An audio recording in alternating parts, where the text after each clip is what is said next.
Hey guys, welcome to another episode of Get Slydewayz with me, your host, Barry Clapp. We've got a pretty cool show lined up for you tonight. We're going to talk a little NASCAR. We're going to get a little wild with one of our good friends that lives here in Middle Tennessee that runs Craftsman Trucks, and his team co-owners here in the house with him tonight.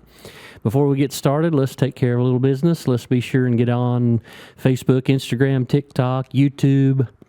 Go to Get Slydewayz or SlydeFactory. Give it a like, subscribe, all that good stuff. And we're on Spotify as well in their podcast section. To be sure and go tell all your friends that they can listen going down the road in their vehicles. Search in the podcast section on Spotify and look for Get Slydewayz. So be sure and tell everybody about that. Also, we have a fantastic event about to happen here March the 1st. We are contracted up with the NCM Motorsports Park up there in Bowling Green, the big Corvette road course, to do a triple. We're going to do, we're calling it the Bluegrass Bash number 3. And we've actually rented the entire facility this time, so we're going to be drifting in the East Course on the Sinkhole. We're going to be road course HPDE driving on the West Course, and then we're going to be auto crossing in the big paddock, in the big pit area. Of course, BFG will be there with the Share the Ride program as well, so you can ride along for free on the autocross course. There'll be a charge. I got to check with the track and make sure they're going to let us have passengers during the HPDE. I think they will, but I don't know what their policy is on that.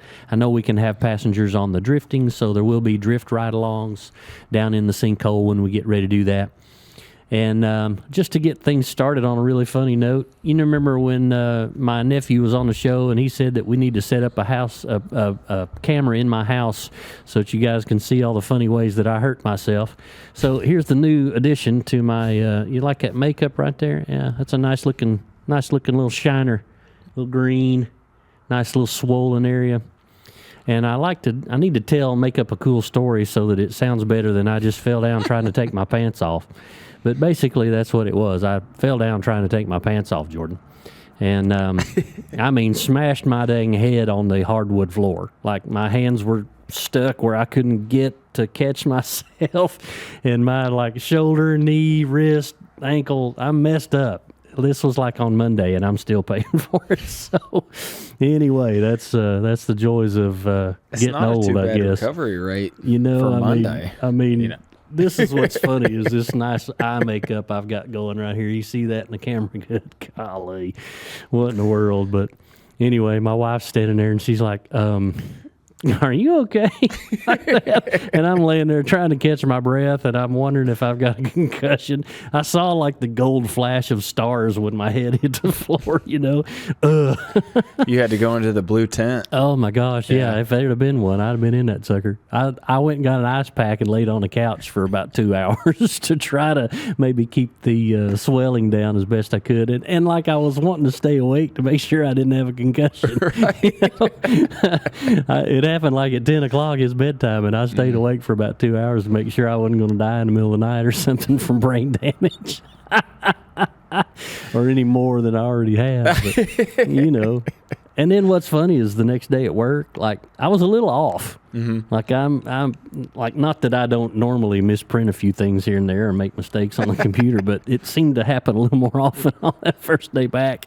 I don't think the cobwebs were all the way gone when I did come back to work. So I really paid for that, mother. How much time's it been, Jimmy? I didn't start my clock. See, my brain still ain't exactly right. Okay, so 5 minutes. So let me if that'll work. Come on, baby. Oh, it worked a minute ago. Can't hit my timer. You may have to cue me. All right. Cue me when we start, hit that 18-minute mark or so. So anyway, tonight on the show we have Jordan Kiss, owner of Backyard Blues Pools and co-owner of GK Racing with Mr. Clay Greenfield. Clay Greenfield's been our buddy for a long time. As you can see, we've done a lot of trucks for Mr. Clay over the years, and and it's been a lot of fun. I can't wait till he sees this. I've been telling him that I have him a surprise, but I've also told him that he can't have it until after I retire because I've got it in a cool display in my office. But he hadn't been here to see this yet, so when he walks in, it's going to be the first time he sees this, so that'll be fun to see his face. This is your fault, by the way. You made me do all this. And, I wish I could say I'm sorry, but, I prefer this side. Yeah, absolutely. A little bit. The far end over there. It just shows how long Clay's been doing this and how successful he's been and things like that. Yeah.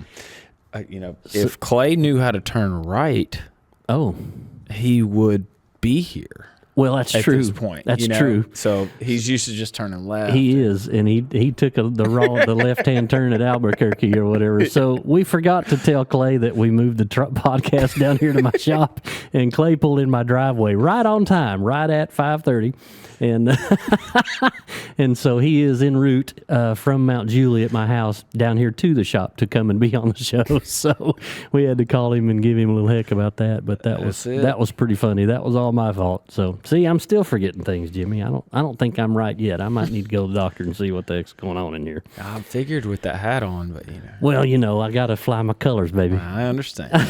Very impressive season. Mr. Jordan is a huge Florida Gators fan, by the way. So popular around these parts. That's right. So. Know a lot of them. Bless their hearts. Yeah. But that's okay. So check it out. Jordan and I got together doing some business. He owns Backyard Blues swimming pools. Put some beautiful pools in the ground. If you need one, call Backyard Blues Pools. And he just walked in the door over here one day wanting a wrap done. Didn't have any idea what I was about to get him into. That's a pretty common tale, right, Jordan? That's about as accurate as it gets. So, I definitely didn't think, I when I first got to meet you and everything, I could tell we were going to connect right off the rip, and then we started talking, motorsports and NASCAR in general, and here we are. Yeah. Big Jeff Gordon fan. That's it. Jeff Gordon retired. Mm-hmm. Mr. Elliott kind of filled his shoes. Yeah, and, my dad was a huge Bill Elliott fan. Same here. I played high school and collegiate sports. Football and hockey in general for the most part. Always wore number 9 because I played quarterback. Okay, cool. Can't wear 24 as a quarterback. True. So, I went with 9. Nice. And everybody was always like, "Oh, you're a Steve McNair fan." Blah, blah, blah. Right. And I'm like, I love Steve. Popular here in Middle Tennessee. Respect Steve, but no, my dad's Bill Elliott fan. And they're like, "What?" So that's just kind of how it migrated from there. But when Jeff finally retired and Chase went into that car, it was kind of the perfect storm for me. Yeah. Yeah, so. Perfect. I'm the same way. My daddy raised me on Fords, raised me on Bill Elliott and Cale Yarborough and those old guys. And so when Chase came along, it was pretty easy, especially when he got in the 9 car. I thought that was really cool. I did. Be able to run his dad's number and all that stuff. So I started collecting the die casts of both of them. So I've got a pretty nice little Bill Elliott and Chase Elliott wall right next to each other. That's where selfishly I'm almost glad that he ran the 24 for 1 year. Yeah. That helped ease the transition. Sure, absolutely. Yeah, right for you as a Gordon fan, yeah. But no, That's it was, I've been a lifelong NASCAR fan and just support everything to do with it in general. Yeah. And it's the best sport I know. Yeah, well, and you and I got to talking about that, about racing and whatnot, and I had an opportunity for us to go to the Tony Stewart when he was doing the little what was it, SRX series with Ray Evernham and that bunch, and they came here to the fairgrounds. Yeah, and I guess they were running on the same weekend. The late model guys were running down there, and honestly, I had taken you down there to introduce you to another guy. Andy Johnson, yes, to talk about maybe doing some cool stuff on a race car or something.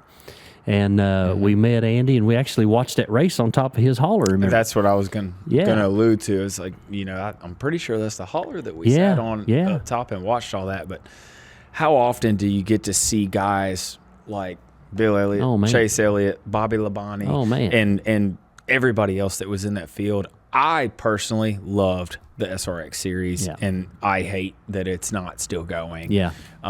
Talked to Ray that day. Yeah. A lot of different things that went through, and I really thought it was a cool concept and a cool idea. I hate that it didn't work too, and I really don't understand why. It seemed to be gaining traction, and I mean, they built their own cars. Mm-hmm. They had their own show in a box, and they could take it to any track. And I don't understand why it didn't work. It kind of reminded me of the old IROC series in a sense. Yeah. I know it wasn't necessarily to that extent, but for you to get past NASCAR champions and everything in there. Yeah.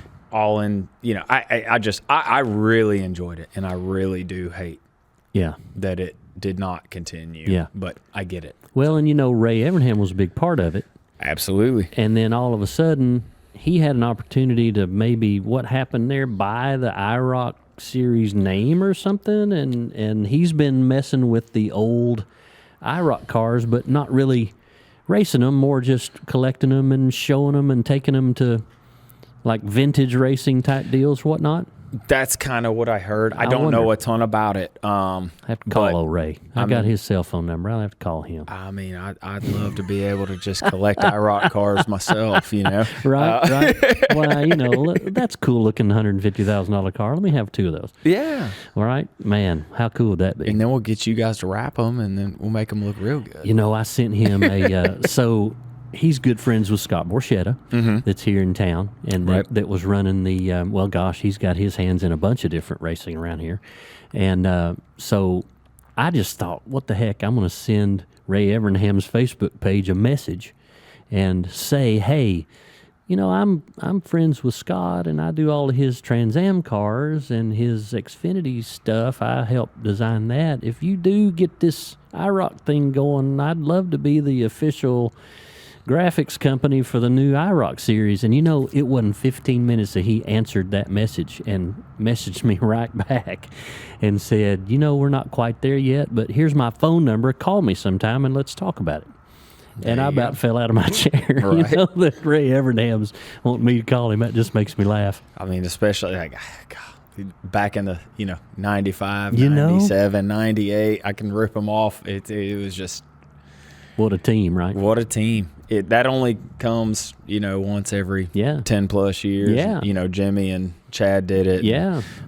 There's not been another one. Yeah. Larson's getting there. Well, but has he got the same crew chief he started with? I don't think he does. I mean, not if you're going back to the 42. Like that whole Evernham Gordon thing and Johnson Knaus thing, like you said, only happens once every so often. Right. And we haven't seen it since Chad and Jimmy ripped off 5 in a row. Right. You get good drivers, but they change crew chiefs, or you get a good crew chief that has to change drivers. It's rare to see that combination have that good a chemistry. It is. I mean, you look at somebody like Kyle Busch. Yeah. I mean, yeah, one of the absolutely most talented race car drivers I've ever seen in my entire life. Yeah. My man's been through, 3 crew chiefs at this point? Yeah. And when you can continue to find success, crew chief in and crew chief out, there you go. You're proving your point. Well, in some of them smaller teams that he used to drive for before he kind of got KBM rolling where he can drive anything he wants to under his own umbrella. Right. I feel like they were bringing him in just because he's such a surgeon with that car to learn from him. He's out there in that car, and he can tell you what it needs and how to fix it. And that's huge. Because he's as much a mechanic as he is a driver. It's unbelievable. Absolutely. And there's no better feedback than the person that's sitting behind that wheel if they can provide it. If they can give it to you. That's absolutely right. That's right. And I would go out on a limb and say he's probably the best I've ever seen. He's got more wins than anybody ever. In that aspect.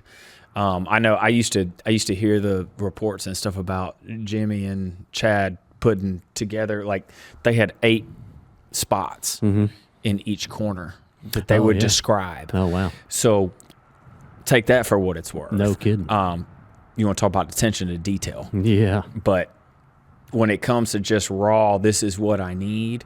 And that's what I love about the way that the sport's going, because I know we're talking about Kyle Busch right now, but we go to Kyle Larson. Yeah. Kyle Larson be the first one to get on an interview and say, I don't have a clue what you need to do. This is what the car's doing. Yeah. Yeah. And yeah. you won the most races 3 out of the last 4 years. Yeah. So it's cool and exciting, I guess, to see the different angles of how you did. Like you take like a Ryan Newman, Yeah. for example. That was an engineer himself. Engineer, Yep. graduated from Purdue. Yeah. And for him to get a result out of a car that Kyle Larson can get, Yeah. out of a car that Kyle Larson's like, I mean, it's loose. Yeah. I don't know. Yeah. Yeah. Yeah. Whatever you need to do. That's right. Like, it's loose. And then, you take somebody like Kyle or Ryan Newman or somebody like that. They're like, okay, well, we need to take 2 rounds out of the rear and go to this describe corner it down. and turn this It's nut just, two rounds, turn this nut 2 rounds, exactly. and then we'll be right. And Yeah. it's just cool to Give see. me a half a pound of air pressure here and there. It is nuts. It almost relates to football in a way. Yeah. It's like you can have teams that are great teams and have an average quarterback Yeah. that just has to manage it, Yeah. or you can have the quarterback that dictates everything. Yeah. And he can take an average team and make them good. Absolutely. Yeah. Yeah, it's fun. That's a good comparison. I like that. So we went from watching an SRX race to the next time I called you, I said, hey, Jordan, I got this friend named Clay that likes to race trucks, and he only gets to race every once in a while. We ought to try to help him a little bit. Yeah. Then what happened? You see what Barry did to me. You see what he did to me. No. I think the timeline's a little off there, because I think I started getting involved with Clay before the SRX. Probably but so. then the SRX probably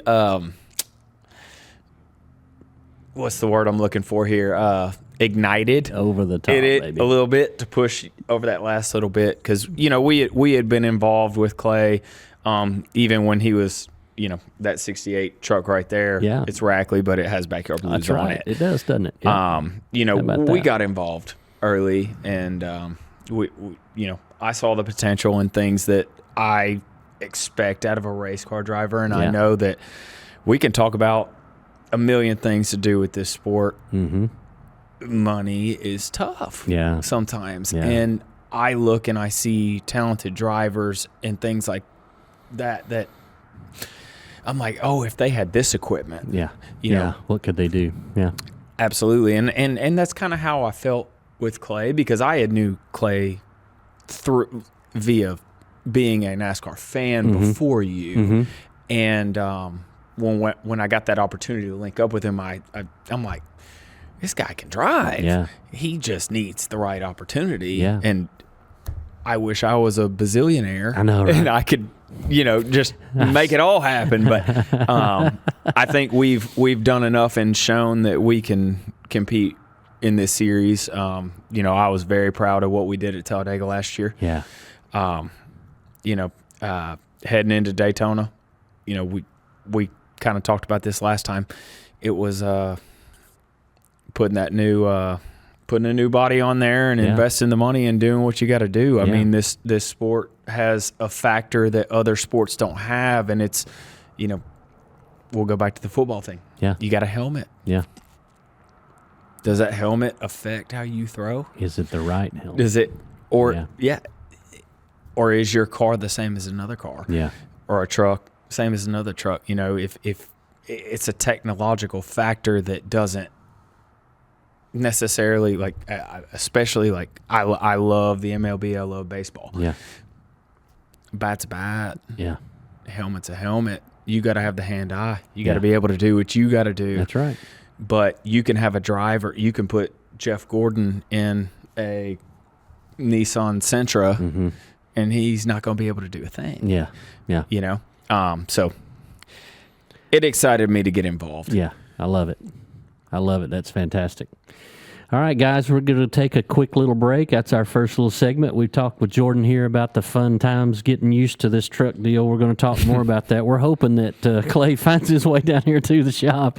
He should be here in the next few minutes, so hopefully in the next segment we'll have that driver here.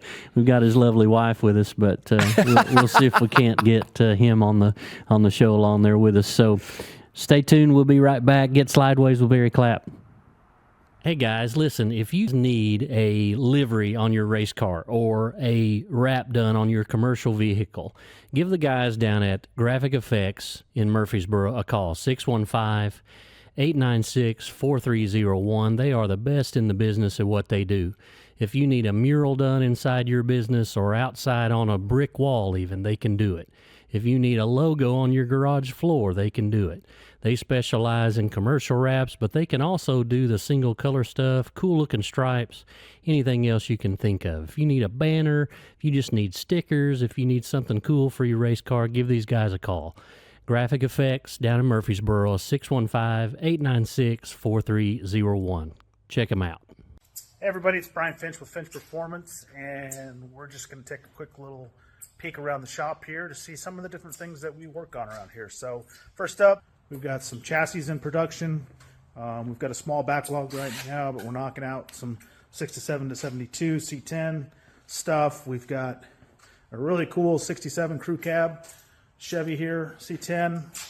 We've made a custom one-off Apex Predator chassis with long arm suspension all the way around. This thing's going to be pretty badass.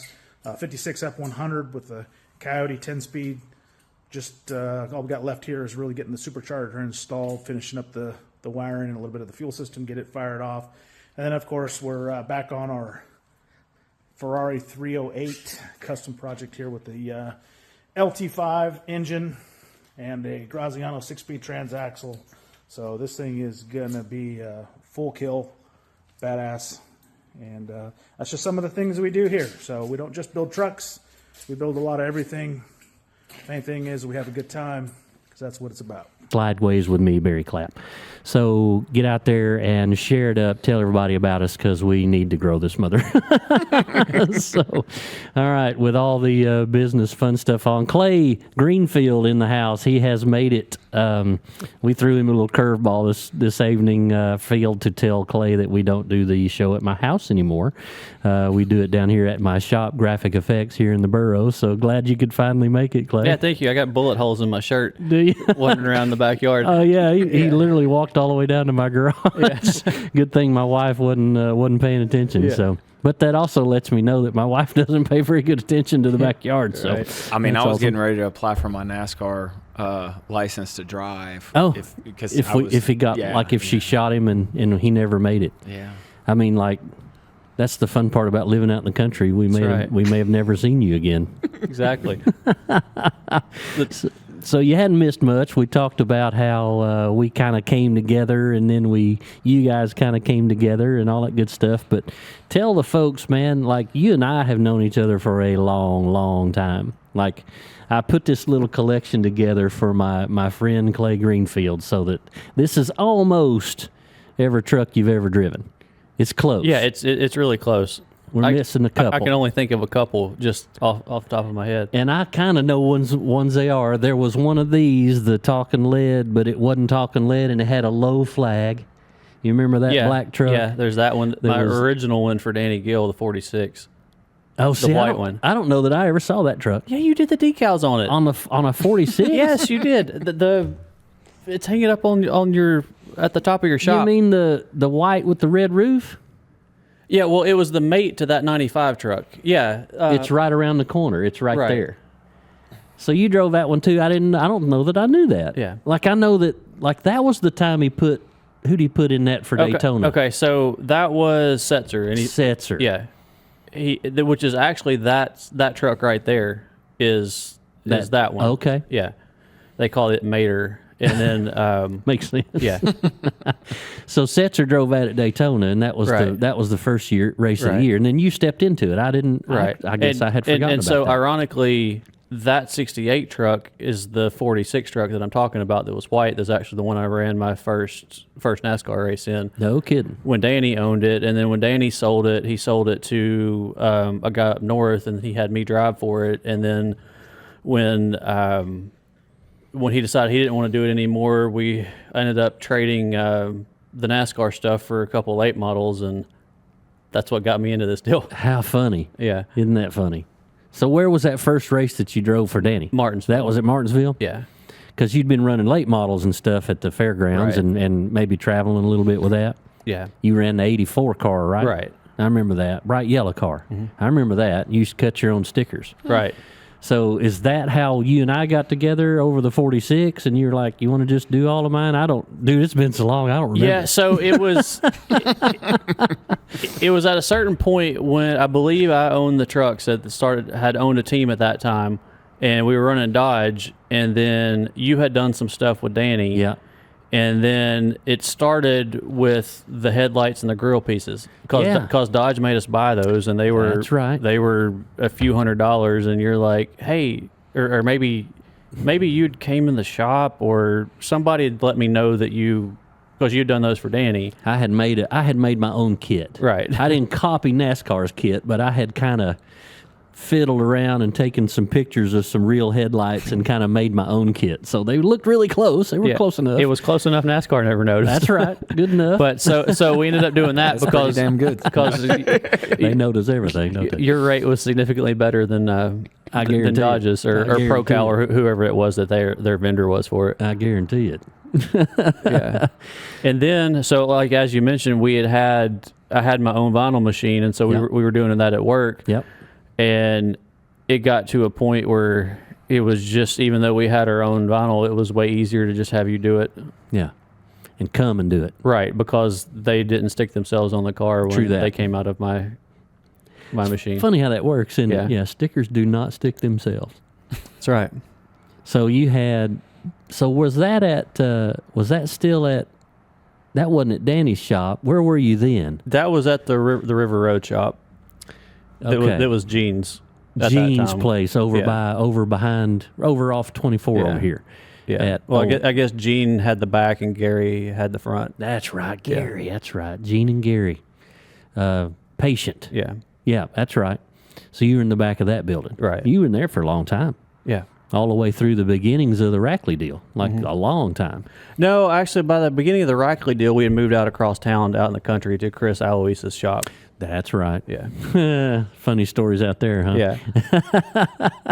Yeah. That was a fun little place to be. We were out there. And actually, you in a roundabout way are the reason I ended up out there. Yeah, because we had our drift cars out there, and a asshole that will remain nameless was out there and cheating everybody in the neighborhood about everything he was doing, and we didn't know it yet, and stealing everything, stealing things from you, and stealing things from everybody he came across in contact with. So anyway, so then you got out of that deal.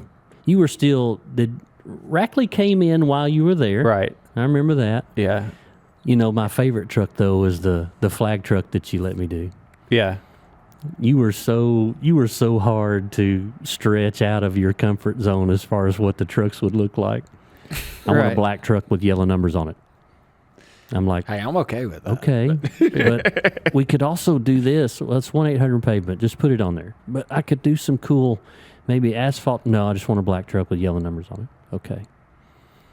Well, there's a difference in an American flag and then asphalt. The American flag is way more aesthetically pleasing than asphalt. I about did a backflip the day you called me and said, hey, I'm pissed off about this whole kneeling for the flag thing. I want you to do me American flag race truck. And I was like, who is this? What? Okay, yeah, I'd love to. That'd be great. Are we allowed to cuss on here? Sure. Okay, so I believe your immediate reaction was hell. That might have been. It might have been words other than hell too. I couldn't believe it. Right. I was very, very happy that You're you like, were going to let me do that. You're immediately like, I got you. I know just what I'm going to do. Oh, yeah, I'm in. And so at that point, it was the first time I just trusted Barry and said go for it. Well, and it panned out so beautifully. It did. And then it ran so good. It did. Man, I'll tell you what, I'll never forget that day. I'll never forget. We were at, so you know who Jim Kirby is, Right. The guy that used to have the car lot down here.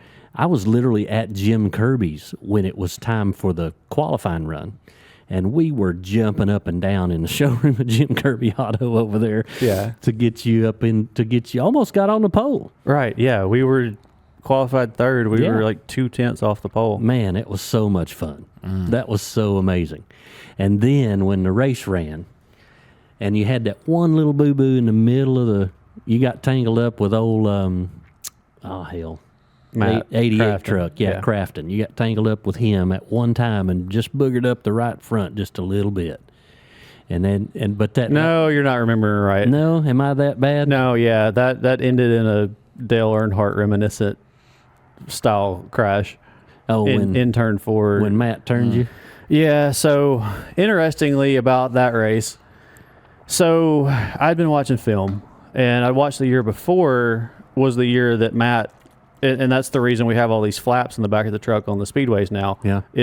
So the year before, Matt had rode around in the back the whole race, and then right at the end decided to go. Yeah. And he was white flag lap. He was leading off a 2, and somebody from the outside turned down right rear hooked him, and he went flip flying. You know, I'm sure people remember he was flying through the air. Like, he had a lot of air time upside down. So that was that year. So Matt and I are good friends. So I got with him and was like, I was watching that race, and I was like, you rode around in the back the whole time, and then, waited on direct to go. And I was like, your plan was absolutely perfect because you're leading the race at the last lap. Like, he had been not seen on TV until, 5 laps ago or whatever. So I was like, let's do that. And so Matt and I had a plan going into it that we were just going to hang out, and then we were going to go to the front at the end. Well, then we qualified third, so that we had to race starting up there. And then first stage, we had a bad pit stop, and and came out last. Went to the back. Yep. So at that point, I decided to just hang out at the back. And dude, that is the fastest truck I've ever had in my life. Like, I wish I could have that race over again. That thing was so fast. I was just riding around in the back, just hanging out, let the field get 100 yards, 200 yards, something like that in front of me. I was in there were just 3 of us, and I want to say, I can't tell you the truth on who they were, but we were, there were 3 of us, and my spotter, Andy Houston, was spotting for me that race. And he's like, I feel like you're getting too far away from the draft. So I'm like, okay, well, I just mash it to the floor, and I leave the 2 trucks behind me and catch the draft from like 200 yards back. No kidding. And it was, I honestly wish I hadn't hung. I could have just driven it right back to the front. That was so fast. So that was actually the first race with the Ilmore engine. So I feel like that was the most level playing field there ever was, because that was the first race. So all the big teams hadn't had time to do their R&D and find out the little tricks. Makes sense. Yeah. And the thing. So that was that was the most competitive we've ever been, and should have won that race. But so anyway, we'll fast forward through that. Get down, they have a wreck, big one with about 10 to go. So Matt's hanging out I'm like, okay, that's our time. We're got about, like I said, about 10 laps to go. So Matt and I, we take the green flag, we come off a 2, and I get a hell of a run off of turn 2, and I just pull out like normally. So in the trucks, it's difficult to get the third lane to work unless you have a really good run. I come off a 2, I just pulled out to the outside lane, and we passed, and there's video, like I passed like 10 rows of trucks down the back straightaway. And my spotter, we go to 3, where he's telling me top of 3, and go back to 2. No, I had my races confused, because that was Joey Meyer spotting that race. Andy Houston was spotting the race. See, it ain't just me, y'all. No. It ain't just me, see? Yeah. What I was remembering about the... Ultimately, in this particular race I'm talking about, the point I'm getting at is Matt and I had this plan for a week that we were going to ride around the back and be safe and ride up and win the race at the end. Yeah. And we ended up wrecking each other. Yeah. See, what I was thinking was the one that there were like 2 or 3. There was at least 1 or 2 green-white checkers, and for the last one, you were on the outside of the front row. Mm-hmm. You had a shot to win. Yeah. And your right front had gotten boogered in just a little bit in the middle of the race, in the middle of the pack, touching somebody or something, and that's why you couldn't finish that one off. What'd you finish? You finished in the top 10 in that race, though. Wasn't that in that truck? Wasn't that in the flag truck? Didn't you finish like 8th in that truck in that race? No, so 2 Daytonas in a row. One was in the flag truck, and the flag truck was the one where me and Crafton wrecked, and I got head on the wall off of 4. Oof. And no, I got the years mixed up. Andy Houston was with me with the first Rackley race. Okay, this Joey Meyer, the deal with Crafton, the flag truck was Joey Meyer. Gotcha. So we go in. I hear top of 3, and then he said back to 2.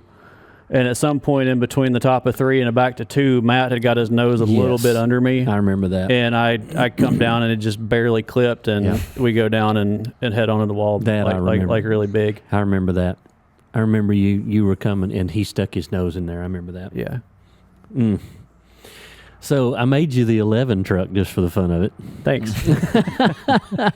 I need to find those. I've got those pictures on my cell phone that I just took off off my big screen. Okay, is that the one we ran at Talladega and was running 8th or so? And there was every speedway race ends with the story of the crash. Like every speedway story ends with the crash. Yes. It's just the details of it are different from the race to 98 race. was sideways in front of you. Yeah, I remember he threw a really big block. He was leading, I think, and threw a really hard block, and communication gets messed up at those speeds. And I bet there was a big old wreck, and I remember him being sideways right in front of me. And then she was behind you, and she never let off. No, she did not. And you hit him so hard that all 4 of his wheels were off the ground. I have that photo somewhere. Let me find that. Yeah, here you go. You'll love this. I took that off my TV. Yeah. Remember that? Yeah.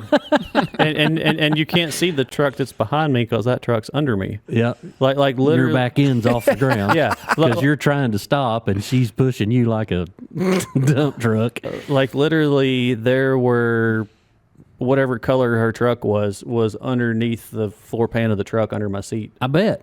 Yeah. Like seriously. Like you could almost read the Rackley on the bed cover when you hit that truck and then she hit you, knocked you up in the air like that. That's wild. Let me see if Jimmy, could you maybe zoom in on that and show everybody that picture? Try this camera over here. Which one right here? Can you zoom in on that and see? I might can work the focus here a little bit. Yeah, look at that. Yeah. Oh, it went dark. Get that. Yeah, look at that. That was something else. And I think I've got the sequence here. Yeah, here's the first one, bang. And then bang. Off all 4 tires off the ground. That is crazy. And then there's her truck appearing out from under yours. Yeah. And then there's the carnage after it was all said and done. That poor old girl. Yeah. Good times. Let's go racing, they said. It'll be fun, they said. Right? Yeah. Were you sore for a day or 2 after that one? Man alive. No, I think I was okay after Wasn't too that bad. one. Yeah. That just speaks to the safety in these things, doesn't it? Yeah. Hans device and just full contained seats and all that good stuff. Mm-hmm. Well, I think I hit him at the same time she hit me, and my truck was going up instead of. So it neutralized everything for you. It alleviated the blow. The energy absorbed upwards. So. You did. Yeah. Oh my goodness, that's something else. Yeah, that's not as bad as the stop at the wall. Oh, I bet. Yeah. So that was you turned down. He was there. You down, flip back up, and straight to the outside fence. Yeah. In the middle of what, 3 and 4? Yeah, 3 and 4. Like literally, it's the same spot on the track. Like the wrecks look almost identical as the Earnhardt wreck. Yeah. Wow, that's something else. Well, we're glad you're okay after that one, man alive. So, guys, we're going to take another quick little break here. It's amazing how fast 20 minutes can go by, right? And I had a broken wrist that race. When? That particular race. When you hit the... Yeah, that was my first race back because I'd in a dirt car. You ran the dirt... Yeah, that's right. You ran the dirt car practicing for the Eldora deal. No, that was a dirt late model. We were just racing on... I think they called it the leftover or something at 411. Which I guess that track shut down, I believe. Yeah, 411's gone. So that was Danny called me Thanksgiving night and was like, "Hey, why don't we race this weekend?" So I'm like, "Okay." And of course, Tandra is 8 months pregnant with Crew. Great. And she had been on me about Christmas decorating, and I'm like, "Okay, we'll do it Saturday." And so I was supposed to Christmas decorate on Saturday, and. So I tell her, and she's like, "Well, I don't care if you go race, but no matter what, Sunday, by golly, you're putting up Christmas decorations." Nice. So I'm like, "Okay." And long story short, I call her from the back of the ambulance and meet me at the hospital. So this is not hanging. Yeah, Christmas I had to go to UT, the UT Medical Center in Knoxville. Yeah. And it was to the point where I had told the nurses or the paramedics, there were 3 of them. I was like, I got to call my wife. I kind of told them the story, and they left the ambulance, left me in there by myself while I called her. Nice. Yeah. Fantastic. You know she's right there, right? Yeah. I did notice that. I just want to make sure. Well, we figured we'd, Yeah. But, the pregnant lady's wrath is intensified. So I heard that. You're lucky you survived that broken wrist. I believe my response was, "I don't care. You're still putting up Christmas decorations." I love it. Yeah, broken wrist and all, buddy. Yeah, climb that ladder. Use them feet. That's right. Yeah, that's right. You better figure something out. Then after the initial reaction, she had sympathy after that. Bless it. Yeah, I love it. All right, guys, we'll take that short break now. We're going to step away for just a minute or two. Check out SlydeFactory on Facebook, Instagram, TikTok, YouTube, Spotify. We'll be right back. Get Slydewayz with me, Barry Clapp. Hey guys, listen, if you need a livery on your race car or a wrap done on your commercial vehicle, give the guys down at Graphic Effects in Murfreesboro a call, 615-896-4301. They are the best in the business at what they do. If you need a mural done inside your business or outside on a brick wall even, they can do it. If you need a logo on your garage floor, they can do it. They specialize in commercial wraps, but they can also do the single color stuff, cool looking stripes, anything else you can think of. If you need a banner, if you just need stickers, if you need something cool for your race car, give these guys a call. Graphic Effects down in Murfreesboro, 615-896-4301. Check them out. Hey everybody, it's Brian Finch with Finch Performance, and we're just going to take a quick little peek around the shop here to see some of the different things that we work on around here. So first up, we've got some chassis in production. We've got a small backlog right now, but we're knocking out some 67 to 72 C10 stuff. We've got a really cool 67 crew cab Chevy here, C10. We've made a custom one-off Apex Predator chassis with long arm suspension all the way around. This thing's going to be pretty badass. 56 F100 with the Coyote 10-speed. Just all we got left here is really getting the supercharger installed, finishing up the wiring and a little bit of the fuel system, get it fired off. And then, of course, we're back on our Ferrari 308 custom project here with the LT5 engine and a Graziano 6-speed transaxle. So this thing is going to be full kill, badass. And that's just some of the things we do here. So we don't just build trucks. We build a lot of everything. Main thing is we have a good time because that's what it's about. All right, guys, welcome back. Get Slydewayz with me, Barry Clapp. We are here with Jordan Kiss and Clay Greenfield in the house, talking a little NASCAR racing tonight. Little fun, little wraps, little swimming pools. We've got all kinds of stuff going. Jordan, we kind of hogged it last section, man. So, you need to tell a little more how you met Clay and how this whole deal, Greenfield Kiss Racing, came about. There was this guy. He owns a company that wraps Sometimes vehicles. put decals on. I don't know what they're talking about. But yeah, you.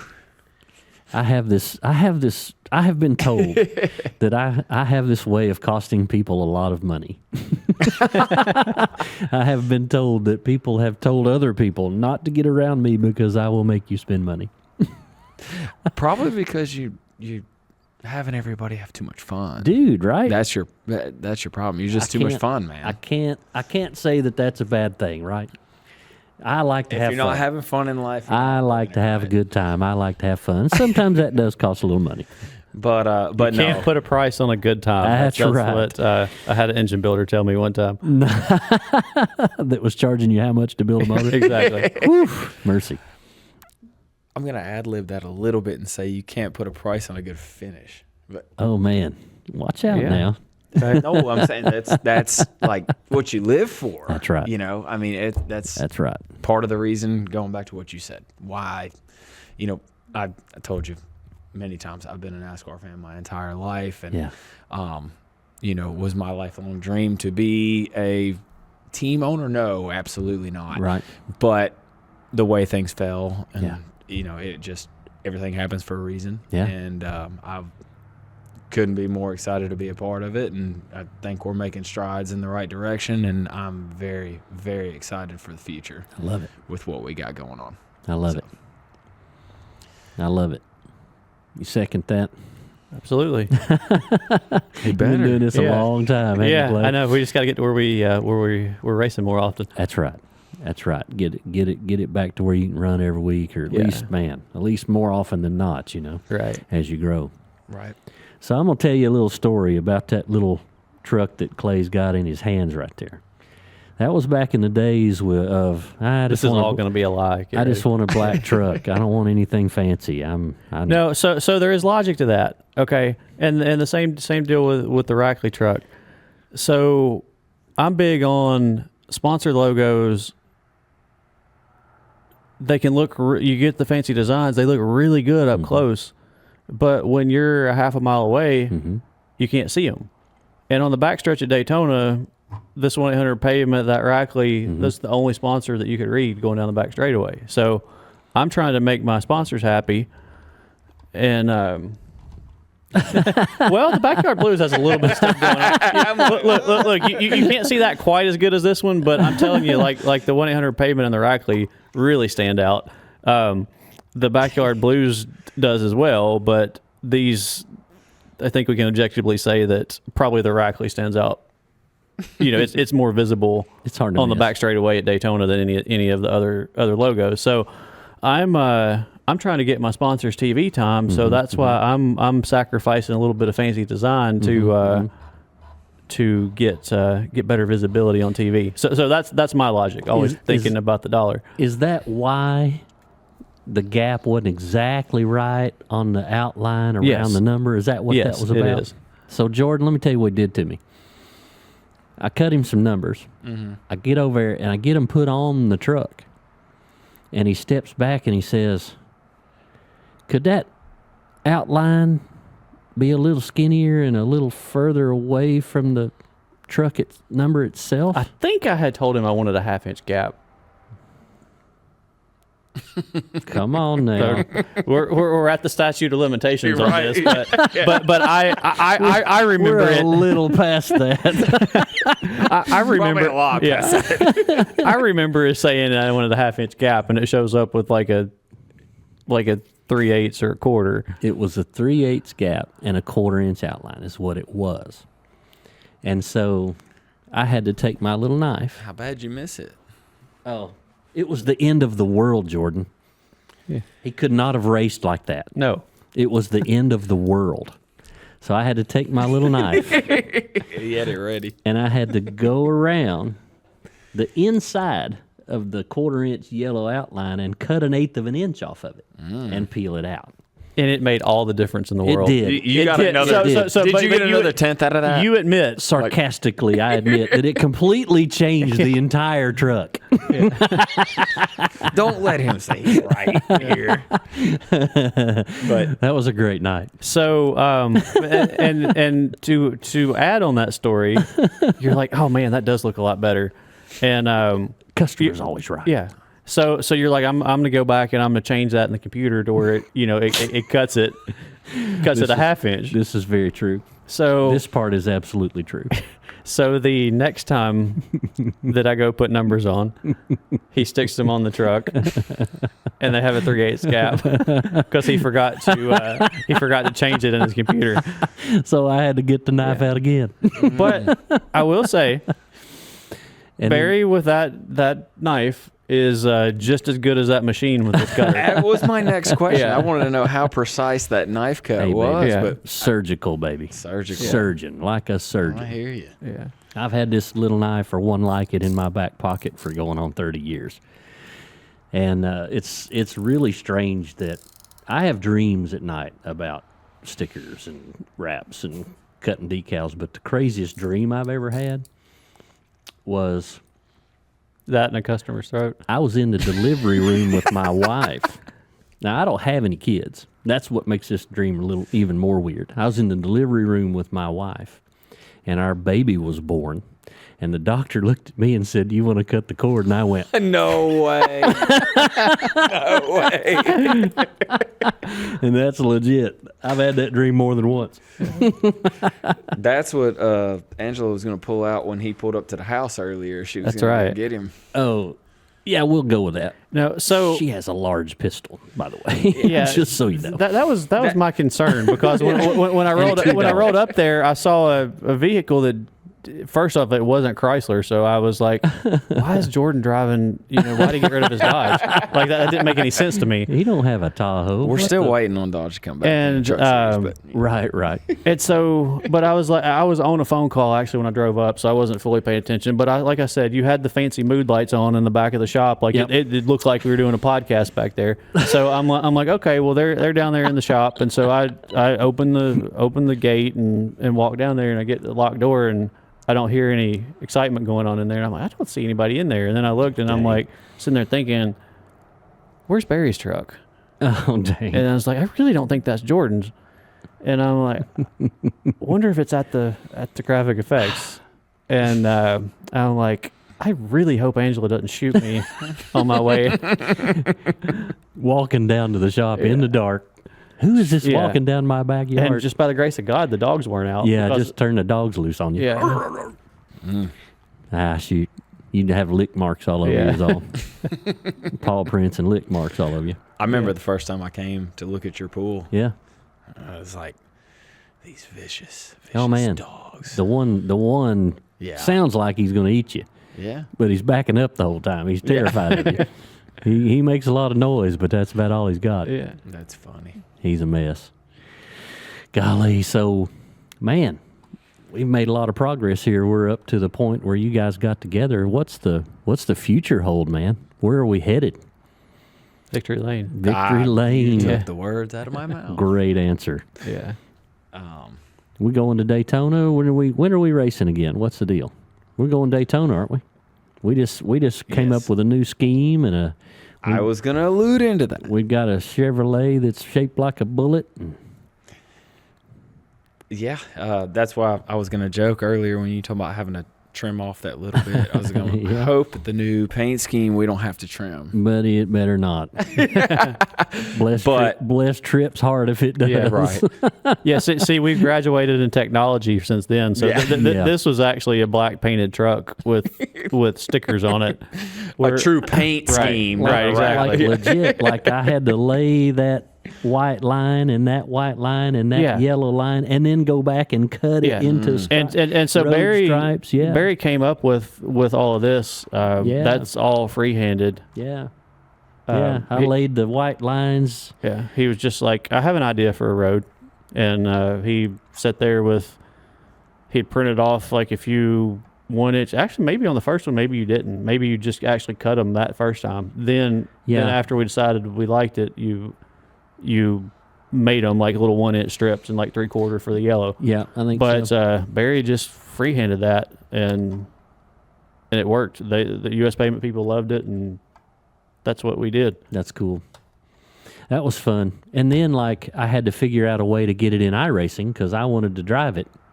And like take pictures with it and stuff like that. So I had to build it on the computer after that so that I could put it in iRacing so we could race it.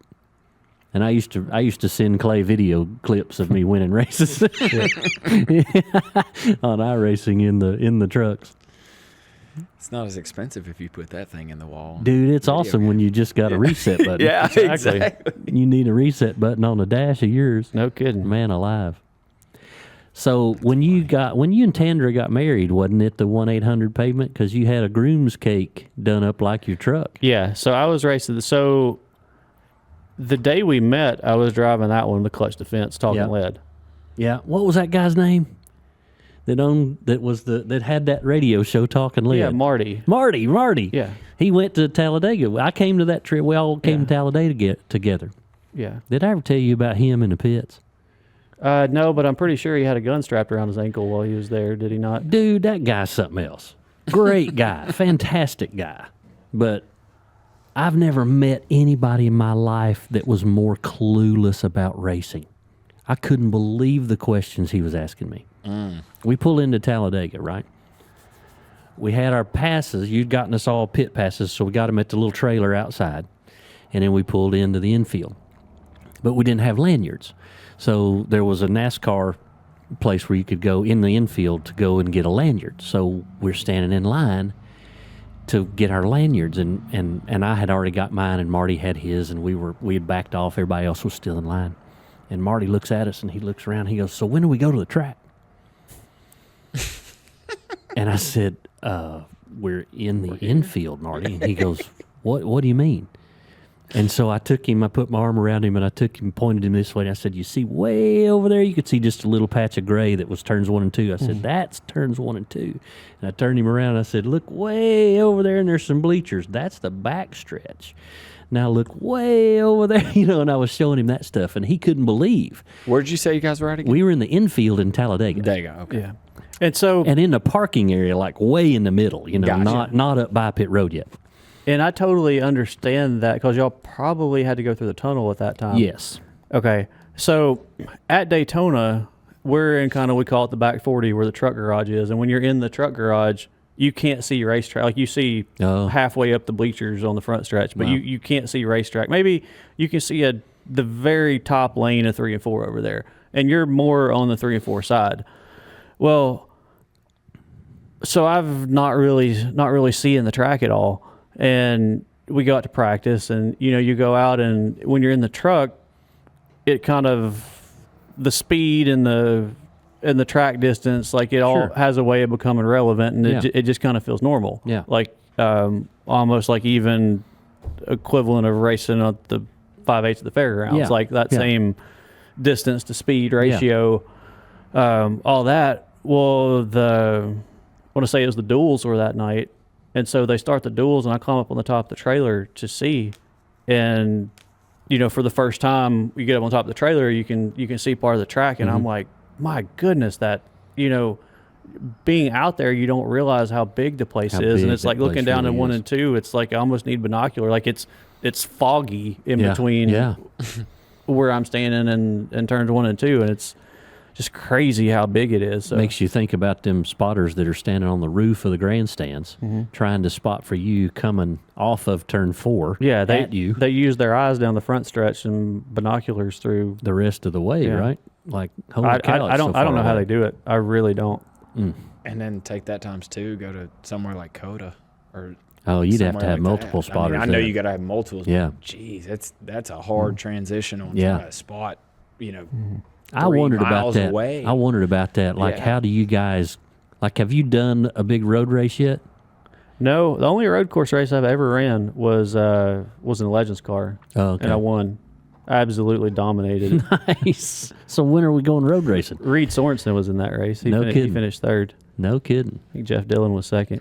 I wonder about how you would coordinate that. Like, how would you choreograph Exactly. who talks when? Exactly. You know, because you need it seamless. And I can still see the car as the next guy sees it coming, and we talk over each other and mess you up. I can see something like that happen if it's not choreographed just right. Yeah, I'd assume there's got to be some kind of cutoff. Yeah, yeah. know, 'cause You'd have to really practice that, I would think, because you'd probably have to have 5 spotters at COTA. So what place would is you do huge. if you got 2-3 spotters and 2 of them are telling you 2 different things? Would you shut up? I would do whatever I wanted to do at that point. There you go. Just stop talking. Like- I'll handle Yeah. what's happening. On Like at one time, so Dave Ramsey, that's my current spotter. I was at Martinsville, and it's one of those, like, at Martinsville, you're getting beat on the whole race, Yeah. and so like you're kind of 200 laps into it, you're frustrated, irritated. Anyway. We're going on the back straightaway, and Dave says top of 3, and I'm like, what? I was like, there's no way I'm freaking top of 3. And so I go into down the backstretch going to turn 3. Well, guess what? I was top of 3. He was right. So I started believing him after that. I was going to say, what did the other 2 drivers below you think when you turned left? They thought we were out of room. Golly, I love it. Yeah. I just love it. I love it. Ask Chastain about that. Right. Oh, gosh. Yeah, just turn right and floor That it. was Turn that's right and crazy, floor man. it. Nobody ever believed that. Like, that was nuts. They had to make a rule on that boy. I mean, Yeah. if you're not changing the rules, I guess you're not. I doing guess. The craziest thing I've ever seen. Well, and it bit, what's his name? The who fact got, that it who got worked. busted the next year trying it, last year trying it Right. in that last little Well, that's when you situation. know you've really done something, when you get rules made after you. Right. Yeah. Literally named after him, isn't it? The Hail Melon. Yeah, the Hail But, Melon, the Chastain rule. But yeah, that's like Ray Evernham, Chad Canals. They have so many rules, and Oh, gosh. it's We talked about that before you got here. Yeah, we were like talking about that's their like the badge chemistry. of honor when you get a rule named, when you get a rule made because of you. Nice. So is there a Clay Greenfield rule yet? There will be. There will Yeah. be soon. Coming soon. Don't know what yet. Actually, so this is up for debate. So nowadays we run. There's a bar across here, Mm-hmm. and actually the day I met Tanner in that Clutch Defense 68 truck. So earlier that year, Christopher Bell had wrecked at Daytona. So the next year, the year after that, we had to start running that bar. Well, at Talladega, kind of similar situation as the Grand Enfinger thing. It was the last lap of the race. That's the race we came to. Yeah. I remember Yeah. that. Yes. So they wreck, and I see like Miguel Paluto's down on the apron, and he gets turned. He gets turned nose towards the wall, and it catches air, and he flips, and so he's sitting just like this in front of me. And these things are really, really safe sitting on the ground because they're designed to, like, very, very safe. Well, this is the most vulnerable, which showing the camera the driver. So this is the most vulnerable place you can be in a vehicle because you really, there's this, especially in the trucks, there's this much area where there's open in the bars. Yeah. So I'm thinking, like, he's sitting like that, and there's nothing I can do to stop. And so I hit him right in the window net, and he flips up a couple times, and he's sliding on his roof. Well, I'm still on 4 wheels, so even though I'm on the brakes locked up, he's scrubbing more speed because his roof's dragging than I am with tires. And so I keep on I hit him, knock him forward, hit him, knock him forward, hit him, knock him forward, like 4 or 5 times. And like, I was, honestly, that's the only time I've ever truly been scared in a race car. I thought I killed him. Like, I really did. Like, and his truck's on fire. I couldn't, I thought it was bad. And so, like, I immediately stopped my truck and run out there to him, and his I don't know if it's okay for me to say or not, but his cage had actually had ripped, like the upper bar in his cage had ripped off the B post, and I got over to him, and he's like, "Okay, well, thank God," because that was not. I don't know what I was going to do when I got there, but I took off running into it. Like there's video of that, and that was pretty intense. But ultimately, after we go back to Daytona the next year, and they had to put that bar in, so. Some people have said that it was caused of the Christopher Bell wreck. Some people said it's caused of our wreck. I don't really know the true answer on that, but I remember that would be the closest thing to me. We were there, and I remember when they brought that truck into the garage area. There were tire marks on the A and B pillars, and as soon as they got it off the rollback, they covered it so nobody could see it. Yeah, because they don't want anybody seeing that kind of stuff. They want to take it back to R&D center. And well, when they covered it, that scared us. We thought that because y'all, I'm a mile away from you when I get out of the truck, so y'all didn't know. Yeah, we still didn't know if he was dead or not. We thought when they covered the truck, we thought that. Well, oh my God. Yeah. That's how scared I felt us. about Newman. Yeah, and I've never Daytona. And honestly, like I was talking to him after that. The way that, because he asked me, he's like, did you pull stuff away for me to get out? And I said, no. Wow. But looking at the truck after it, it didn't seem like there's room for a human to fit out of it. So me or him, either we don't know how he got out. Like it's just so crazy. Like looking at it. He couldn't get back into the seat the way that everything was bent up. Wow. Yeah. Wow. Kind of like that old lady lifting the car off her kid. You just jerked him out of there. There's a funny story about one of the old drivers back in the 60s having a crash at Darlington or something like that, and another car coming, and he blinked his eyes, and he was standing up on top of a bank that was 30 feet away, and he doesn't even know how he got there because he's just getting out of the way, you know. But yeah, that's that kind of thing. That's kind of crazy. All right, guys, that's another segment. We're going to take another little short break. Maybe we can get back into some more fun. That was kind of heavy there. Right. You know, racing isn't all about fun. Racing is dangerous. And that's why, you know, I tell people that are new, coming just into the little sport of drifting that we do, to don't scrimp on your safety equipment. You know, buy good equipment. If you got $100 head, put a $100 helmet on it. But I wouldn't. I'd buy something a little bit better than that. So anyway, Clearly. you know, I know, right? I'll have to tell Clay this story. I'm sporting some new makeup tonight, but anyway, we covered that already. But I'll fill you in. Get Slydewayz with Barry Clapp. We'll be back in a minute. Hey guys, listen, if you need a livery on your race car or a wrap done on your commercial vehicle, give the guys down at Graphic Effects in Murfreesboro a call, 615-896-4301. They are the best in the business at what they do. If you need a mural done inside your business or outside on a brick wall even, they can do it. If you need a logo on your garage floor, they can do it. They specialize in commercial wraps, but they can also do the single color stuff, cool looking stripes, anything else you can think of. If you need a banner, if you just need stickers, if you need something cool for your race car, give these guys a call. Graphic Effects down in Murfreesboro, 615-896-4301. Check them out.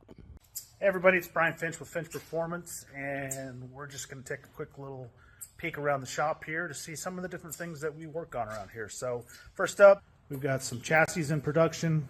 We've got a small backlog right now, but we're knocking out some 67 to 72 C10 stuff. We've got a really cool 67 crew cab Chevy here, C10.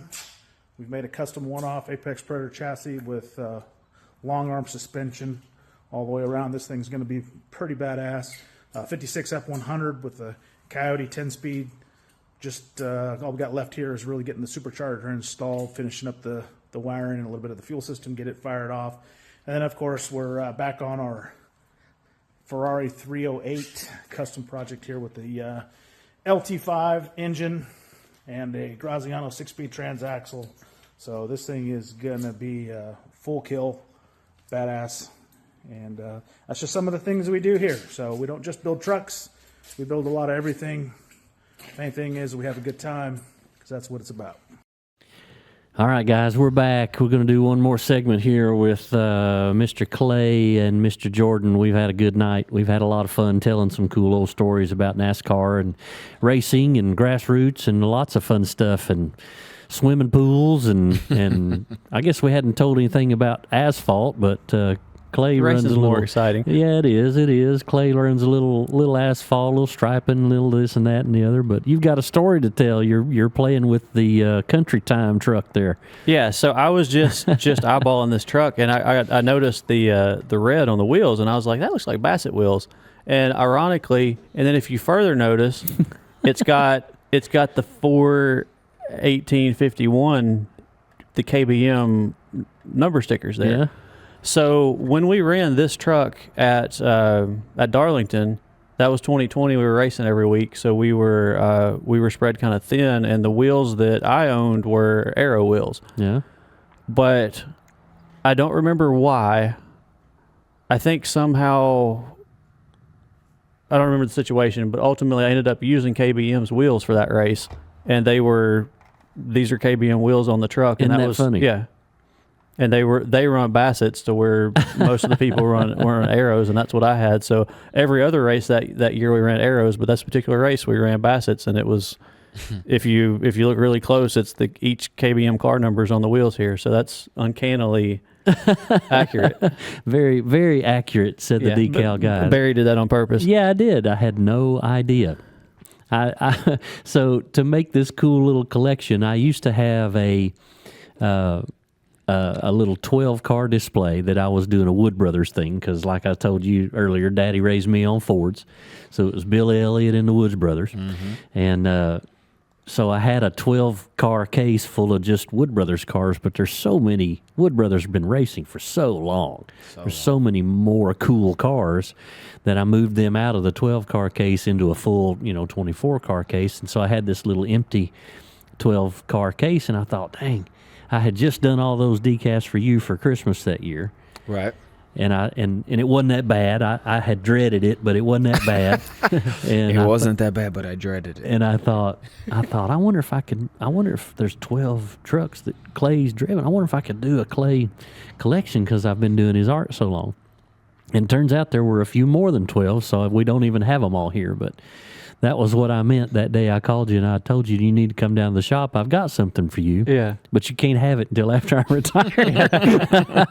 When's that going to be? It looks too cool on my dude. I don't know. It looks super cool. It looks Hopefully too cool. not soon. Yeah, I know, right? It looks too cool hanging on my office wall. Yeah. So I want to keep it until I just can't do this anymore. But then I made these for you, my friend. These are going to be yours one day. So awesome. Well, thank you. And maybe we'll even keep this thing going for a while, and there'll be more to add to it. So there will be. But I thought this would be a cool little display for tonight with you guys in the house awesome. here.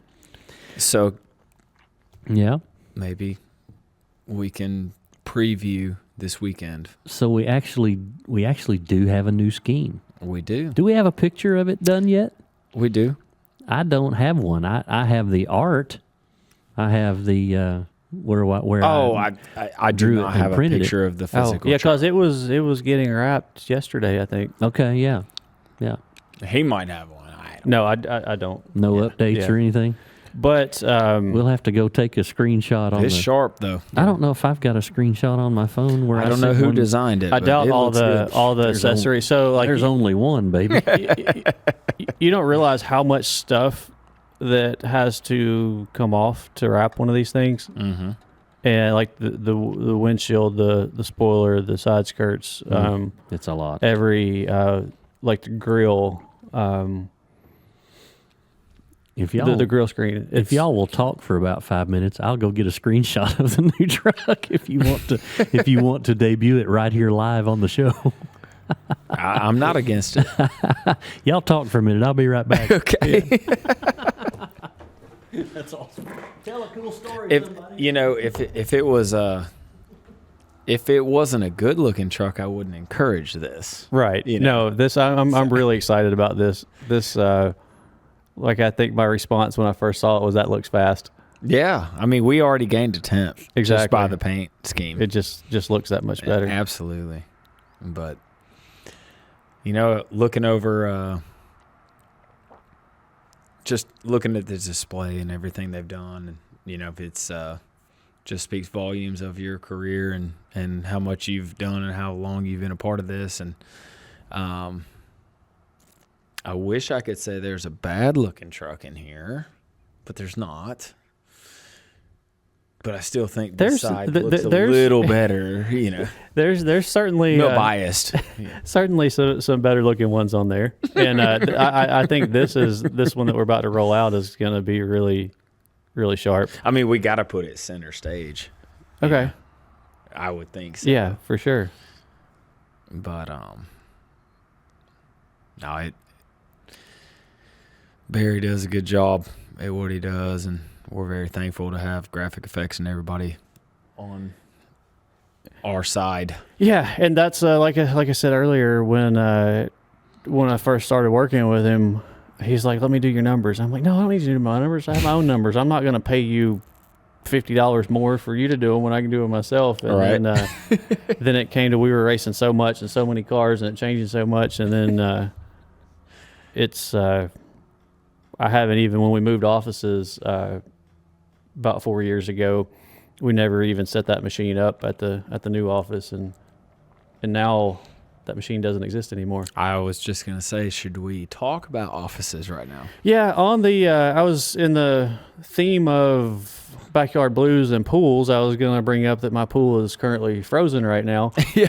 But they always say fire and ice, so my office caught on fire Tuesday night, and fire department did a great job putting it out. They were able to salvage the majority of the equipment so we can still function as a business, but the office is a total loss.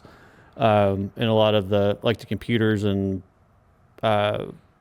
there's parts up on top of the office that all that stuff was destroyed. But the worst part of it is there was some sentimental stuff, some family photos from my dad and my grandfather, great grandfather racing, and some of their family items. So that was lost, but it could have been worse. Nobody was hurt, and we can still function as a business. So God has a plan. We'll get through it and come out stronger on the other side of it.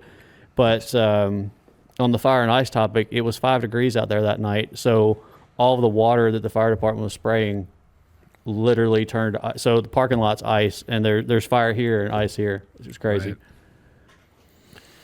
So I just came in on the tail end of that. I got my little deal done over there. You said you had a fire at your Oh, you don't know about company that? shop. Like, he kind of told me a little bit about it. No, I hadn't heard of nothing about that. Yeah. So I was eating dinner Tuesday night and get a call. Hey, check the camera, see if there's anything on fire. And my cameras wouldn't pull up, and I thought, that's probably not a good sign. What in the world? So I guess where the gas goes into the building at the heater, something like the heater has a pilot light that stays on all the time. Sure. Something went wrong there. Oh, man. Yeah. And that's your 3 weeks before Daytona. Sure, why not? Doesn't Perfect because timing. most of our GK administrative things and all that were in there too. So. Licenses and passes and Yeah. legalities. Hey, and- I'm free of the burden of 7 years of tax records now because they don't exist anymore. okay, so that's not so bad. Maybe. they were up top and they are gone. They look like a marshmallow after you're making us some more. After Wow! Holy cow! Yeah. Oh my goodness! Note to self on that, right? But golly, so like, what are you going to do to be able to run at Daytona? What do you have to hurry and get done? There's a mountain of paper. There's a reason why the big teams have someone that's solely dedicated in that. Like, I think I took a picture one year. If you go back on my Twitter far enough, you'll find it. But there's like literally a stack of paper this thick of all the stuff you have to do for. It's insanely cumbersome and difficult, and it is a lot, a whole lot. You know, That's almost harder than getting the truck ready. that's nuts. Yeah. Like, I wanted to talk about that a little bit, and here we've kind of been fun and told too many stories and stuff. But Right. you know, what we do, we drift we spend $150 to enter a race. We spend $300 or $400 on some tires, and we pay a couple of guys to help us, maybe they have to pay their own way to get in and buy them a cheeseburger or entry on something, that? and that's it.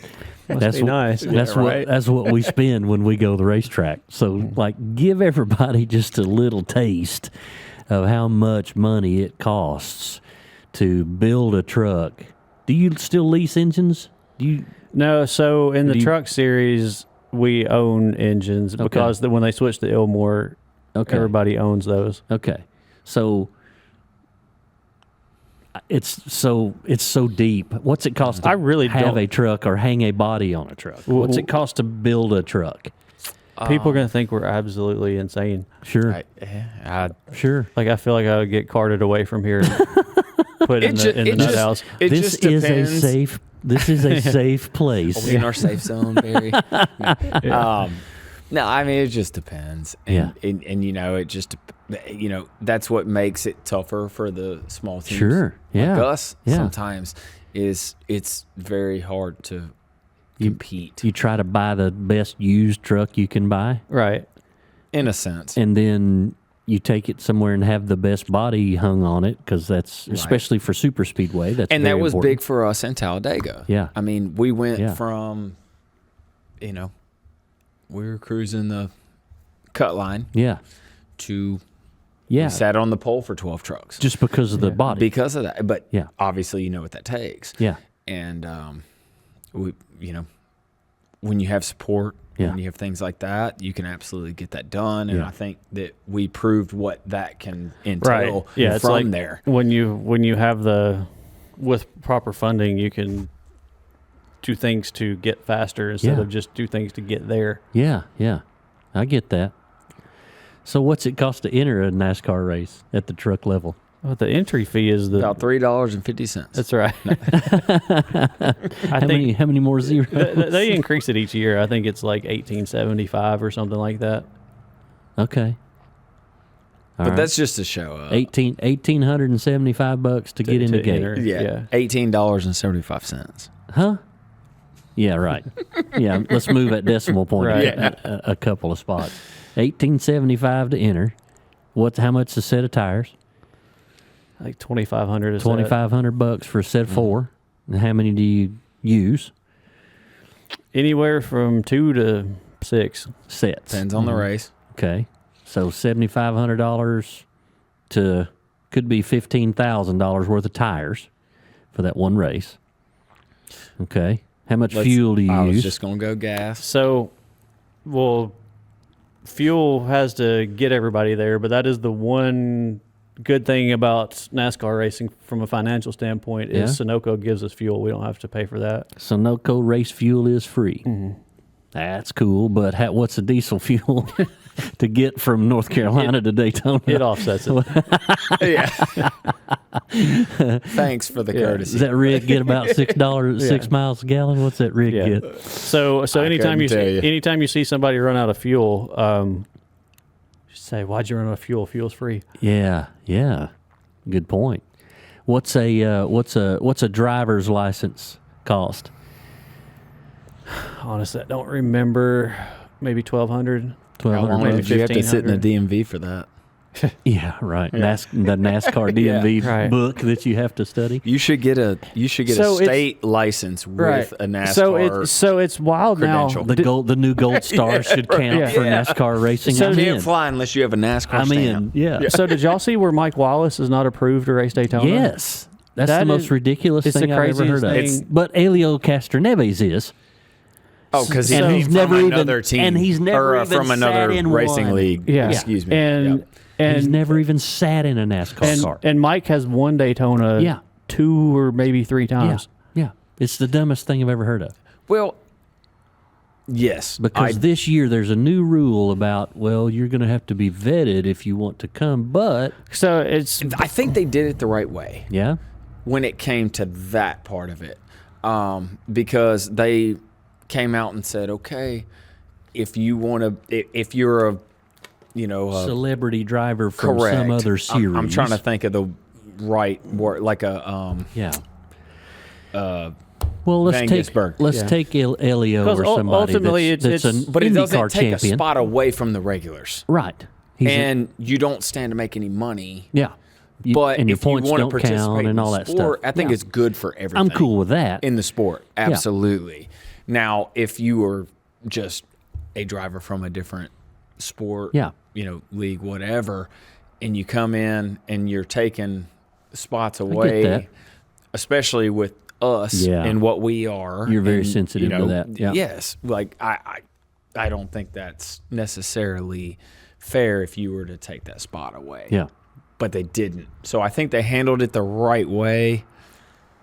So what's the reasoning for not allowing Mike Wallace to race? So that doesn't make any sense to me. What's the reasoning? they say because he has not raced, and so I first thought it might have, like, I vaguely remember him getting suspended for a social media violation or something like that. So he did back 2020-ish, but then he was reinstated after that. So I thought in my head when I first saw he wasn't allowed to run, that's where I went to is that suspension is still in play, but it's not.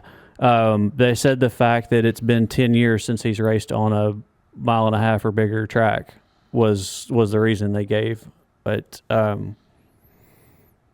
how do you turn around and let, albeit an IndyCar champion, but someone has never even sat in a NASCAR car into the race To diversify your how does that market. happen? Right. That's exactly how what do it you is. make that? I know I would feel a whole lot safer running next to Mike Wallace. Thank you. Nothing against Elio. Oh, Great- absolutely. great But driver. he's never done But it. he's never done it. Never done it. Like that's, for instance, these. Are they going to make Elio run the ARCA race first? I believe so. Okay, Yes. at least. Yeah. At least but, they'll do but, that. But here's the thing. Here's the thing with Mike that I don't understand is not only can he not run Cup, he's not approved for any of the three divisions. He can't even get in a truck at any track as of right now. Yeah. So he literally He would have to all start over as same thing as your 16-year-old kid coming out of a late model. They'd make him run a truck Yeah. at Martinsville first. And that That's nuts. I don't understand the thought process That's there. nuts. I don't either, but I'll play devil's advocate. SVG came in, Yeah. started one race. Yeah. Okay. Yeah. But where was it? So I understand that. Where was And- it? Totally understand that. Okay, where, but where was it and what kind Right. of car was it? And- Because the new car is so Just much like more what he was like what he racing. was used Yes. to than these. So Absolutely. So Jim France was very involved in the design of this new car, and this new car was patterned after those cars that he was driving. guarantee it feels like one. Yeah. You can see it on the TV that it reacts like one. So here's where I would go with it if it was me. If you want a one race pass to use that provisional, you're not making any money. Sure. You're not taking a starting spot away from another driver. Sure. I think that's okay. Once. Yeah. Prove Yeah. yourself. And Yeah. if you get out there, Yeah. So you know, not that he would. I'm almost cool. I'm cool with adding a car to the field now that they've cut the field down to 36. It used to be 43. Cups are 40. Okay. It used to be 43. Right. Yeah. I'm cool with adding a car to the field and not costing anybody a spot. Exactly. Or a spot or You know? money. Yeah. Right. Yeah.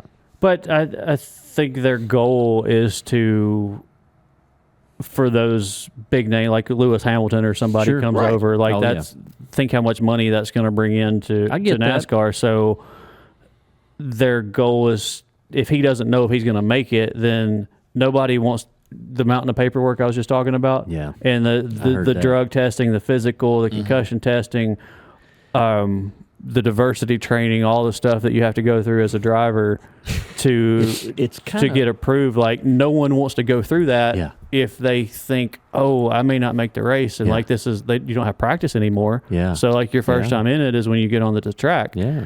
So it does.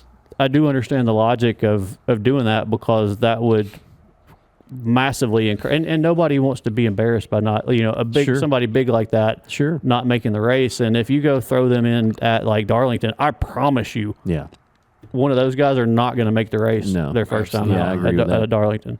It's almost like what's the old saying about biting your nose off to save your face or something. That's kind of what NASCAR has done to themselves with all these crazy hoops you have to jump through to be able to race, and then they try to include people that just doesn't make any sense.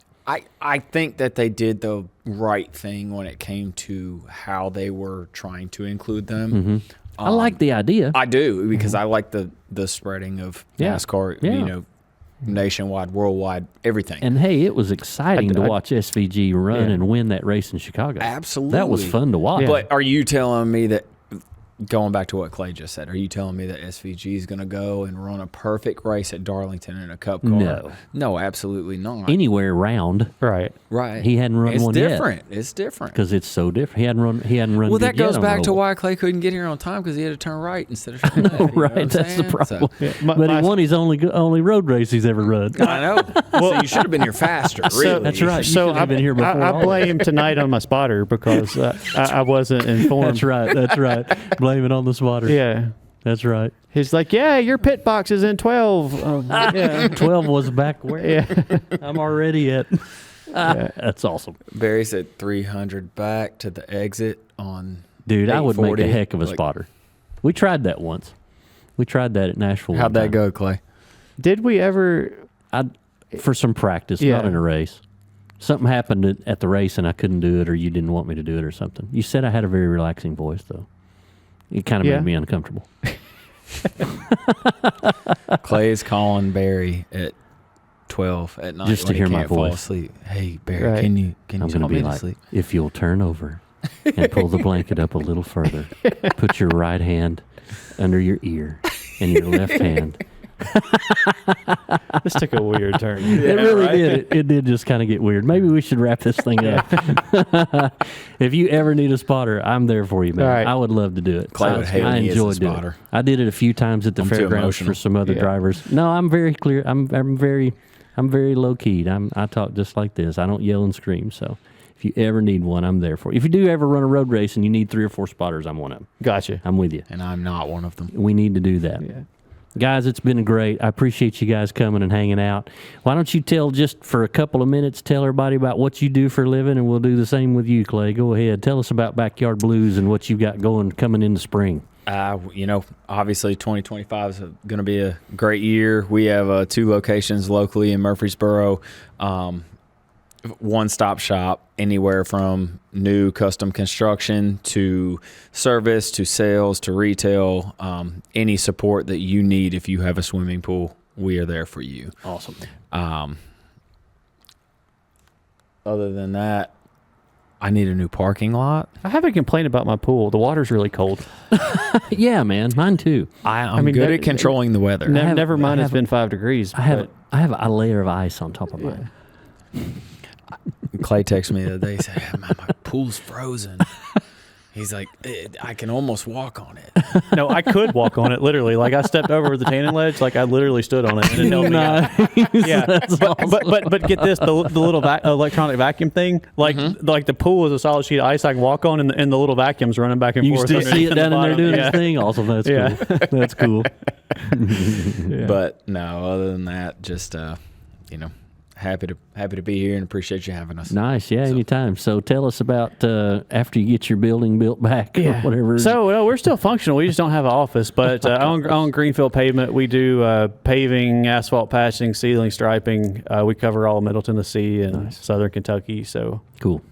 Literally need cover anything, let us know. Literally, we cover it with asphalt. That's right. I love it. You bought a new paver, didn't you? Don't you? You Yes. actually you can do some bigger stuff now these days. Oh yeah. We Very have cool. have 2 of those, and Nice. they were 10 feet away from the fire, but we had a hand of protection over those. So. Beautiful. Fantastic. right. I love where that. that came from. I love that. Yeah. All right, guys. Thanks for coming. We've had a blast. It's been a lot of fun. You guys be sure and check the schedule out. We've got some events coming up, most notably March the 1st at NCM Motorsports Park.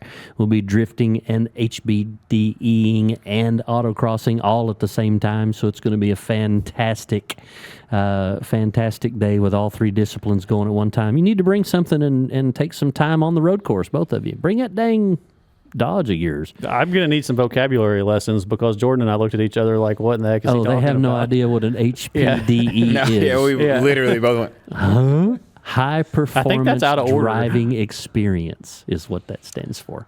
High performance driving experience. I get that all the time. I know, but you don't Watch get to him. drive. Yeah, Bring that don't Dodge. tempt me with a good time. Bring that Dodge up there, man. We'll turn you loose on the road course in the beginners. I'm about due for a new set of tires anyway. Well, come on so then. We'll put you in it. might be March time the to light 'em up. 1st. March the 1st, NCM Motorsports Park. The sign up link and the invite page are already on my page and the SlydeFactory page, so you can go and find that, and the Adrenaline Driving Series page as well. Be sure and go to Facebook, Instagram, TikTok, YouTube, and Spotify, and like us and follow us and help us get some more viewers so we can start making money doing this. We need some, we wouldn't hurt to have some sponsorships. We have a nice big wall behind us where there's room to advertise your business. If you would like to be on the Get Slydewayz podcast permanently, you can do that. So reach out to us if you'd like to be part of that, and we'd love to have you. It's been a great Or night. instead, you could be on the side of our truck. Or instead, you could be, If you'd he like didn't to, do it, I was. if So- you'd like to see your logo on TV come Daytona, it could be on this beautiful race truck. And actually, here in we- Victory Lane. Did we miss that? We forgot to show everybody how awesome Did we not? Did Here we it not is. preview the new we scheme? did not. So here it comes, ladies and gentlemen. Let me see if I can make this happen here. Give me this camera right here, Jimmy. Take it off of me. Let me focus this in here a little bit. Get the light off of it. Oh, golly, I can't turn my arm the right way. Let me zoom that in. Ooh, that's sexy. Look at that beautiful beast that Clay Greenfield will be driving at Daytona. Come back live. Yeah, she's sexy. Blackyard Pools, number 95. That's a Toyota, but it's actually a Chevrolet. I was going to buy another template just to change it to a Chevrolet. That baby's sexy. Here, focus it back. That baby's sexy. That's going to look good. Anyway, that does it for tonight, guys. Thanks for joining us. We'll be back next week. Get Slydewayz with Barry Clapp. Keep it Slydewayz. We'll see you next time.